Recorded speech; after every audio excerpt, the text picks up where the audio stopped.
And good Wednesday afternoon, everyone. I'm Sheba Russell. Today's tributes for civil rights activist C.T. Vivian are being called his last mile.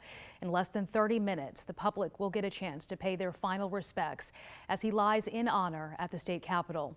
His casket covered by the Georgia flag. Vivian was a minister, close friend, and lieutenant to Dr. Martin Luther King Jr., and he meant so much to so many. Nick Sturdivant is live from inside the Capitol with more on the tributes planned for today.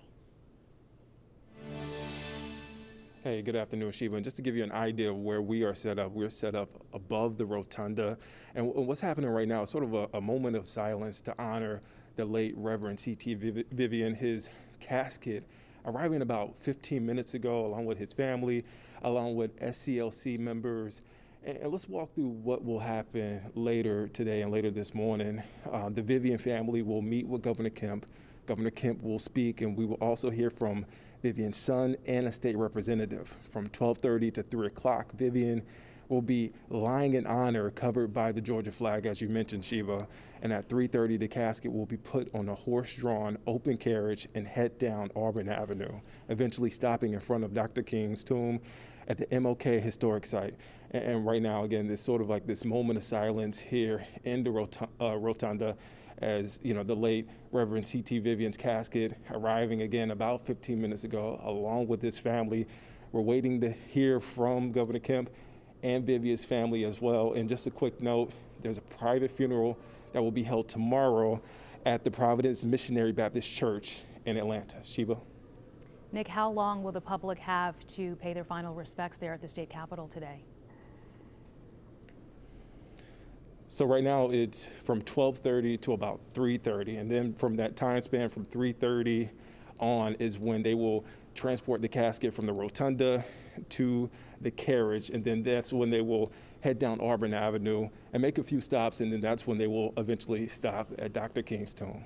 I know you're in a secure spot there, Nick. Are you able to get a better idea of how many people are lined up to see him? So what you have right now, so about an hour ago, I noticed a crowd of people, maybe about 30, 40 people that were below us, directly below us. But right now, including family, I would say anywhere between 50 to 60 folks that are here. Again, that's when I checked about 5 minutes ago. It could be more, but there have been people here for the past hour, a couple of hours, awaiting to, obviously pay their tributes to the late Reverend C.T. Vivian. All right, Nick Sturdivant, thank you. Again, we are understanding that he will lie in honor from 12:30 until about 3 p.m. and 3:30, that time that Nick mentioned, is when they will move his casket across Capitol grounds to that horse-drawn open carriage. So if you're not able to pay your respects there at the state capitol, there will be other opportunities, especially in historic Auburn Avenue, to actually see his casket move through the streets. For some, Reverend C.T. Vivian may be an unsung hero, but for those who knew him or of him, he was one of the fiercest leaders and a strong advocate for moving our country forward. Jennifer Bellamy has a look back at his life and legacy. This courthouse does not belong to Sheriff Clark. This courthouse belongs to the people of Dallas County.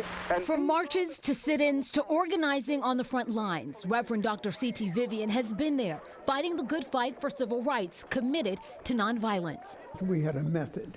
The method we had was nonviolent direct action. We wouldn't have had a movement if it hadn't been for two things: nonviolence, a method. Born Cordy Tyndall Vivian, July 28, 1924, in Boonville, Missouri, he made his first step into the civil rights movement when he took part in a lunch counter sit-in in Peoria, Illinois. He later went on to participate in the Freedom Rides, marched alongside his friend Dr. Martin Luther King Jr., and became an early and active member of the group that would later become the Southern Christian Leadership Conference. The organization's current president, Dr. Charles Steele, spoke about Vivian's passion. The supreme sacrifice. He was not afraid of giving his life for freedom, and particularly to help the movement to cultivate and bring about the respectability in the citizenry of first-class citizenship for African Americans, Negroes at the time. Vivian's efforts helped push the passing of the Civil Rights Act and the Voting Rights Act. He consulted with 5 presidents, Lyndon B. Johnson, Jimmy Carter, Ronald Reagan, Bill Clinton, and Barack Obama on civil rights matters. In 2008, he created the C.T. Vivian Leadership Institute, a group that worked towards training and educating a new generation of grassroots leaders. And for his work, he was awarded the nation's highest civilian honor, the Presidential Medal of Freedom, by former President Obama in 2013 for his leadership during the movement.